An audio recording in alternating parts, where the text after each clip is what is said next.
வணக்கம் தோழி, நலமுடன் இருக்கீங்களா? நம்ம சேனலில் நிறைய கர்ப்பம் தொடர்பாக பதிவுகள் பார்த்துட்டு வரோம். இன்றைக்கி நம்ம இந்த பதிவில் என்ன பார்க்க போகிறோம் அப்படின்னா, நிறைய பெண்களுக்கு குழந்தை இல்லாமல் போகிறதுக்கு முக்கிய காரணமே ஹார்மோனல் இம்பேலன்சிங் தான்.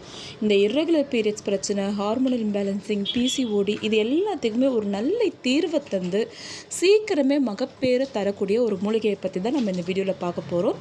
வீடியோ பார்க்குறதுக்கு முன்னாடி இன்னும் நம்ம சேனலை சப்ஸ்கிரைப் பண்ணாத தோழிகள் சப்ஸ்கிரைப் பண்ணிக்கோங்க. கர்ப்பம் தொடர்பாக இன்னும் நிறைய விஷயங்களை நீங்கள் தெரிஞ்சுக்கலாம். இப்போ நம்ம வீடியோ பார்த்துடலாம். இப்போ ப்ரெக்னென்சிக்காக நம்ம ட்ரை பண்ணிட்டு இருக்கும்பொழுது சிலர் ட்ரீட்மெண்ட் எடுப்பாங்க, சிலர் ஹோம் ரெமிடிஸ் மட்டும் எடுத்தே நிறைய பேருக்கு கர்ப்பம் உருவாயிரும். அப்படி பார்த்தோம்னா இன்னைக்கு நம்ம பார்க்க போகிற இந்த மூலிகையோட பேர் அதிமதுரம். இது ஒரு வகையான மூலிகை தான். இந்த அதிமதுரம் அப்படிங்கிறது பார்த்திங்கன்னா அதோடைய பேருக்கு ஏற்ற மாதிரியே கொஞ்சம் இனிப்பு சுவை உடைய ஒரு நல்ல ஒரு மூலிகைன்னே சொல்லலாம். நம்ம கலர்ச்சிக்காய் எடுத்துக்கும் பொழுது அது கசப்பாக இருக்கும். நிறைய மருந்துகள் ஹோம் ரெமிடிஸ் எடுக்கும் பொழுது அது நமக்கு பிடிக்காமல் போகலாம், அந்த வாசனை நமக்கு பிடிக்காமல் போகலாம். அந்த மாதிரிலாம் எதுவுமே இல்லாமல் இனிப்பு சுவையோடு இருக்கக்கூடிய, குழந்தையின்மைக்கு பெரிதும் உதவக்கூடிய ஒரு நல்ல மூலிகைனே இந்த அதிமதுரத்தை சொல்லலாம். இந்த அதிமதுரம் நமக்கு நாட்டு மருந்து கடைகளிலும் கிடைக்கும், ஆன்லைன்லையும் நமக்கு கிடைக்கும். நீங்கள் குச்சிகளாக வாங்கி அதை அரைச்சி பவுடர் பண்ணி எடுத்து வச்சுக்கிட்டிங்கனாலும் பரவாயில்ல, அல்லது இது ரெடிமேடாக பவுடராகவே கிடைக்குது, அந்த மாதிரி நீங்கள் வாங்கிக்கிட்டிங்கனாலும் பரவாயில்ல. எந்த ஃபார்மேட்டில் கிடைச்சாலும் நீங்கள் இதை பயன்படுத்தலாம். எந்த ஃபார்மேட்டில் எடுத்துக்கிட்டிங்கனாலும் இதோடைய பலன்கள் கண்டிப்பாக உங்களுக்கு கிடைக்கும். இதை எடுத்துக்கிறதுனால உங்களுக்கு நிறைய பேருக்கு கர்ப்பம் தள்ளி போகிறதுக்கு முக்கிய காரணமே இர்ரெகுலர் பீரியட்ஸ் தான் இல்லையா?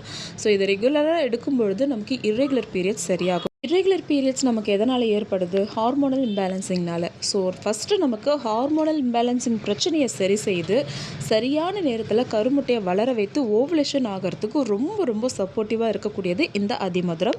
இதை பெண்கள் மட்டும் எடுத்துக்கணும்னு அவசியம் இல்லை, ஆண்களுக்கும் விந்தணுக்களுடைய தரம் எண்ணிக்கையை உயர்த்தி அது ஸ்விம் பண்ணி போகிற அளவுக்கு மொட்டிலிட்டியை அதிகரித்து கொடுக்கக்கூடியது இந்த அதிமதுரம்.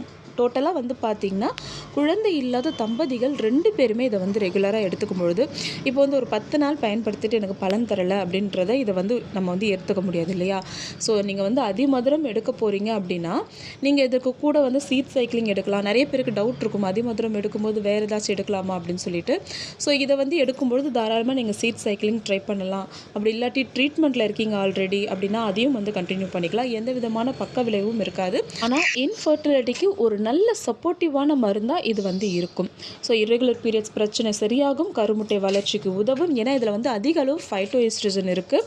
கருமுட்டையை வளர்ச்சியை நல்லாவே தூண்டி கொடுக்கும். அதே போல் எண்டோமெட்ரியல் லைனிங்கோட அளவை அதிகரிக்கும். கரெக்டாக ஓவுலேஷன் ஆகக்கூடிய நேரத்தில் கரெக்டாக கருமுட்டையை வெளிவர வச்சு ஓவுலேஷனுக்கும் சப்போர்ட் பண்ணும்.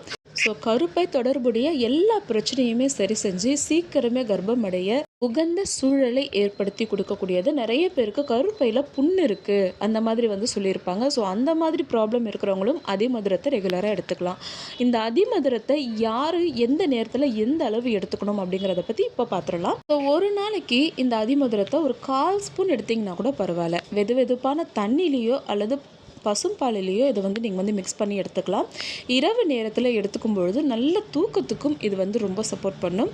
இது ப்ரெக்னன்சிக்கு மட்டும் கிடையாது, ரத்த ஓட்டம் தடைப்படுது. சிலருக்கு அங்கங்கே பிடிச்சிக்கும், உடம்பெல்லாம் வலிக்கும். வயதானவர்களுக்கு பார்த்திங்கன்னா ரொம்ப முடியாத அந்த மூட்டு வலி அந்த மாதிரி பிரச்சனைகள்லாம் இருக்குது இல்லையா? ஸோ அந்த மாதிரி இருக்கக்கூடியவங்களுக்கும் அதிமதுரம் ஒரு நல்ல ஒரு பலனை கொடுக்கும். ரொம்ப பாடி பெயினாக இருக்குது, தூக்கம் இல்லை அப்படின்னக்கூடியவங்களும் இந்த அதிமதுரத்தை ரெகுலராக எடுத்துக்கலாம். ஸோ 1/4 ஸ்பூன் அதிமதுரத்தை எடுத்து வெந்நீர்லையோ அல்லது பசும்பால்லையோ நீங்கள் மிக்ஸ் பண்ணி இரவு நேரத்தில் எடுத்துக்கலாம். இது எடுத்துக்கிறதுனால ஓரளவிற்கு உடலுக்கு குளிர்ச்சியை தரும். இரவு நேரத்தில் எடுத்தோம்னா அப்போ எங்களுக்கு சளி பிடிச்சிருமோ அந்த பயம்லாம் வேண்டாம். ஆனால் உடலுக்கு ஒரு நல்ல குளிர்ச்சியை கொடுக்கும். அதே போல் இதை யாரெல்லாம் எடுத்துக்கக்கூடாது அப்படின்னு பார்த்தீங்கன்னா, பல்கி யூட்ரஸ் இருக்குது, எண்டோமெட்ரியோசிஸ் இருக்குது, எஃப்எஸ்ஹெச் அளவு ரொம்ப அதிகமாக இருக்குது, பீரியட் டைமில் ப்ளீடிங் ரொம்ப ஹெவி ஃப்ளோவாக இருக்குது அப்படின்னக்கூடியவங்க இதை எடுக்க வேண்டாம்.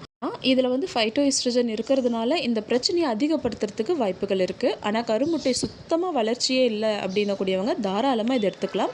ப்ரெக்னென்சிக்கு ரொம்பவே சப்போர்ட் பண்ணும். ஒரு நாளைக்கு ஒரு 1/4 ஸ்பூன் மட்டும் எடுத்துக்கோங்க. எவ்வளவு நாட்களுக்கு எடுத்துக்கலாம்னு பார்த்தீங்கன்னா, தொடர்ச்சியாக 48 நாட்கள் எடுத்துக்கோங்க. அதுக்குள்ளேயே கர்ப்பம் உருவாகிறதுக்கு நிறையவே வாய்ப்பு இருக்குது. அப்படி இல்லாட்டி ஒரு 3 மாதங்கள் எடுத்துக்கோங்க. இந்த வீடியோ உங்களுக்கு பயனுள்ளதாக இருந்திருக்கும் நான் நம்புகிறேன். உங்களுடைய ஃப்ரெண்ட்ஸ் அண்ட் ரிலேட்டிவ்ஸ்க்கும் இதை ஷேர் பண்ணுங்கள். இந்த வீடியோ பிடிச்சிருந்ததுன்னா மறக்காமல் ஒரு லைக் பண்ணுங்கள். சேனல் பிடிச்சிருந்தா சப்ஸ்கிரைப் பண்ணிக்கோங்க. அடுத்து ஒரு நல்ல பதிவோடு சந்திக்கலாம் தோழி. நன்றி.